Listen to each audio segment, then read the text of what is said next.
A very good afternoon everybody. मैं divine power शोभा आप सभी का बहुत बहुत स्वागत करती हूँ अपने आज के वीडियो में। कैसे हैं आप लोग?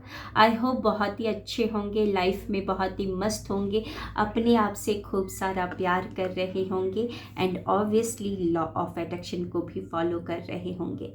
आप सभी को पता है कि हम सेल्फ लव की एक सीरीज़ बना रहे हैं। डे 1, डे 2 एंड डे 3 उसको आपने देखा होगा। जो भी बातें अच्छी लगी होंगी, सहमत हुए होंगे, तो अपने जीवन में उसे उतारने की शुरुआत आप लोगों ने कर ली होगी। आज हम डे 4 में बहुत सारी बातचीत करने वाले हैं, तो बने रहिएगा स्टार्टिंग से लेकर एंड तक और सीखते रहिएगा, समझते रहिएगा। आगे बढ़ने से पहले आप सभी को मैं अवगत करवा दूं अपने आने वाले 2 कोर्सेज़ के बारे में। 18th को मैं रात को शाम को 7 से 9 बजे लेकर आ रही हूँ 2 घंटे की एक वर्कशॉप कि सपनों को कैसे करें मनोवांछित स्वर विज्ञान के द्वारा।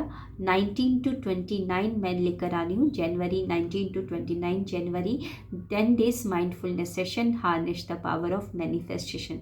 दोनों क्लासेस की डिटेल्स को मैंने डिस्क्रिप्शन में डाल दिए हैं। जिनको भी अच्छा लगे, जिनको भी रजिस्ट्रेशन करना है, आप अपना रजिस्ट्रेशन करवा सकते हैं। तो चलिए बढ़ते हैं आज के टॉपिक की तरफ कि आज मैं क्या बताना चाहती हूँ। सबसे पहली जो गलती मैंने की है वो क्या है कि मैं नो नहीं बोलती थी। सीरियसली, पता है, ना बोलने से मुझे क्या लगता था, सामने वाला हर्ट ना हो जाए, मुझे गलत ना समझने लगे,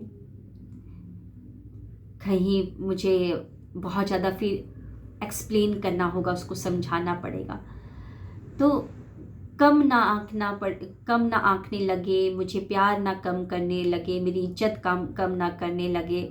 ये सब सोचकर मैं ना नहीं बोलती थी। मैं जॉब कर रही थी, लाइक मॉर्निंग 7 o'clock से घर से निकलती थी और रात को 9 बजे आती थी। सिर्फ संडे ही मेरे पास था। तो संडे को आराम करने की बजाय, किसी और को बुरा ना लगे, मैं किसी को ना नहीं बोल पाती थी। लाइक किसी ने मुझे काम दिया तो मेरे को लगता था कि मैं आराम करूं, अंदर चल रहा है कि मैं आराम करूं, लेकिन मैं ना नहीं बोल पाती थी, करती थी। लगता था कि संडे को अपने बच्चे को लेकर जाऊं, पार्क में घुमाऊं, उनके साथ टाइम स्पेंड करूं, लेकिन किसी ने काम दे दिया, वो करने लगी, ना नहीं बोल पाती थी। तो उस टाइम को बच्चे के साथ जो मुझे टाइम स्पेंड करना चाहिए था बचपन में उनके, वो ना बोलने के कारण मैंने उस टाइम को भी मिस किया। कुछ ऐसे पेमेंट्स जो मुझे लगते थे कि मुझे नहीं करने चाहिए, लेकिन मुझे लगता था कि मैं ना बोलूँगी तो सामने वाला गलत समझेगा, मुझे प्यार कम करेगा, मेरी को इज्जत कम देगा, मेरी रिस्पेक्ट कम हो जाएगी। तो ये सोचकर मैं वो पेमेंट भी कर दिया करती थी, ओवर करती थी, ना नहीं बोलती थी।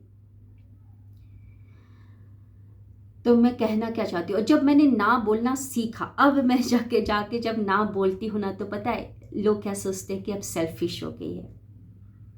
लेकिन ना बोलना सेल्फिश नहीं है, ये सेल्फ रिस्पेक्ट की तरफ एक कदम है। मैंने इतने साल लगाए, लेकिन मैं आपको बोलना चाहती हूँ इतने साल मत लगाइए। जहाँ पर आपको लगता है ना कि आपको ना बोल देना चाहिए, प्लीज़ हिम्मत करके ना बोल दीजिए। एक बार उनको बुरा लगेगा, लेकिन आप उस चक्रव्यूह में नहीं फंसेंगे, आप अपने आप को पीसते नहीं रहेंगे, आप अपने आप को अंदर ही अंदर कूड़ते हुए नहीं देखेंगे कि मन कर रहा है कि मैं सो जाऊं, लेकिन ना नहीं बोल पा रही हूँ, कहीं जाने का मन नहीं कर रहा, लेकिन ना नहीं बोल पा रही हूँ। मतलब बहुत सारी चीज़ों में मैंने ना नहीं बोले हैं। तो मैं ऑफिस में भी लगता था कि ना बोल दूंगी तो वो गलत समझेंगे, तो मैं वो काम को भी ले लेती थी, ओवर काम भी करती थी, ना नहीं बोल पाती थी। संडे को भी, सेकंड सैटरडे को हमारी छुट्टी होती थी, या एंड 4th सैटरडे को, उस टाइम पर भी ऑफिस में बुलाया जाता था, लेकिन मैं जाती थी, ना नहीं बोल पाती थी।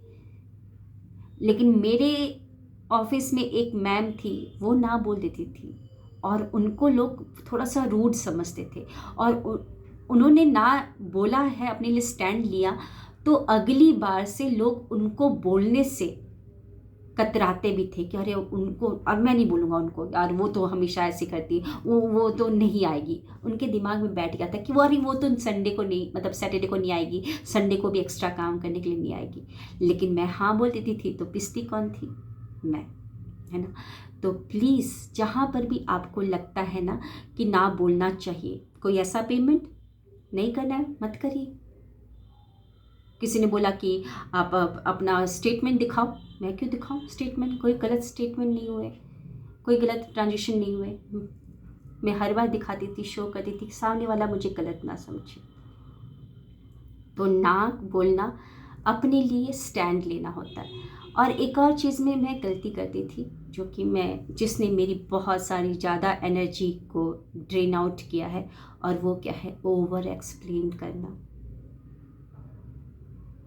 मुझे लगता था कि मैं ज़्यादा ओवर एक्सप्लेन करूँगी तो सामने वाला मुझे सही सही समझेगा, मेरे शब्दों को सही समझेगा। लेकिन ऐसा नहीं, ऐसा नहीं है। सिर्फ हम एक्सप्लेन करते रहते हैं और हम शब्द बोल बोल कर अपनी एनर्जी को ड्रेन आउट करते रहते हैं। जिसने पहली बार जो आपके बारे में सोच लिया है, अब वो लास्ट है। आपका कितना भी आप ओवर एक्सप्लेन कर लो, सामने वाला अब आपको सही नहीं समझेगा जो आप समझाना चाहते हो। तो ओवर एक्सप्लेन करना बिल्कुल बंद कर देना है। आपको एक लाइन में बोल देना है, जैसे अगर एक लाइन में बोल दीजिए, समझता है तो समझता है, नहीं समझता है तो कोई बात नहीं, आगे बढ़िए आप। ओवर एक्सप्लेन नहीं करना। मैंने कई बार, नहीं नहीं नहीं मैंने ऐसा नहीं किया, अरे तुम गलत समझ रहे हो, नहीं ऐसा कुछ नहीं है, मैंने ऐसा नहीं किया है। और वो गेम होता था सामने वाले के लिए, गेम होता था वो सामने वाले के लिए, वो तो बस तमाशा देखते हैं। ओवर एक्सप्लेन नहीं करना है आपको। और तीसरा, हर बार अवेलेबल रहना। अब मेरे कंडीशन में हर बार अवेलेबल रहने का मतलब क्या है? मोबाइल पे हर बार अवेलेबल रहना। किसी ने मैसेज किया, फटाक से उसका रिप्लाई। अब आपके कंडीशन में, आप अपनी कंडीशन को देखें। अगर आप गृहिणी हैं, किसी ने आपको कॉल करके बुलाया, फटाक से आप चले जाएंगे। किसी ने आपको कॉल किया, फटाक से उसको कॉल उठा लिया। तो आप प्रायोरिटी में नहीं रहते हैं, आप डिफ़ॉल्ट में आ जाते हैं, डिफ़ॉल्ट में आ जाते हैं। तो अपनी वैल्यू, अपनी सेल्फ रिस्पेक्ट को पहचानना है, सेल्फ वर्थ को पहचानना है। हर बार अवेलेबल नहीं रहना है, क्योंकि इंसानी दिमाग उस चीज़ के पीछे भागता है जिसको चेस करना पड़े, जिसको पाने के लिए थोड़ी मुश्किल हो, उसके लिए इंसान दौड़ता है। जो आसानी से हर बार मिल जाता है, उसके लिए नहीं दौड़ता है। तो हर बार दूसरों के लिए अवेलेबल रहना। मैसेज के लिए, किसी ने कुछ शादी में बुलाया, फटाक से आ गए, चले गए। मतलब शादी में तो चलो जाना ही पड़ेगा, मतलब कि कहने का मतलब, किसी ने टी पार्टी में चाय पे बुला दिया, किसी ने ऐसे ही कॉल कर दिया, आपका काम चल रहा है, आप काम, जैसे मान लीजिए मैं अपना एग्जांपल दे रही हूँ, मान लीजिए किसी ने मुझे कॉल किया और मैं वीडियो बना रही हूँ, वीडियो को स्टॉप करके मैं उसका कॉल उठा रही हूँ, उसने मेरे को बोला चाय पर आ जाओ, मैं चली गई। नहीं, ऐसा नहीं करना है। अपना काम छोड़कर मैं उसके लिए चली गई, तो अगली बार क्या होगा कि वो उसके दिमाग में आप डिफ़ॉल्ट वाले उसमें चले जाएंगे। आप प्रायोरिटी लिस्ट में नहीं है, आप फेवरेट लिस्ट में नहीं है, उसके डिफ़ॉल्ट लिस्ट में। तो ज़्यादा अवेलेबल नहीं रहना। मैसेज में भी आपको लगता है कि मैं रिवर्ट करूं, रिप्लाई करूं, थोड़ा सा टाइम ले लीजिए।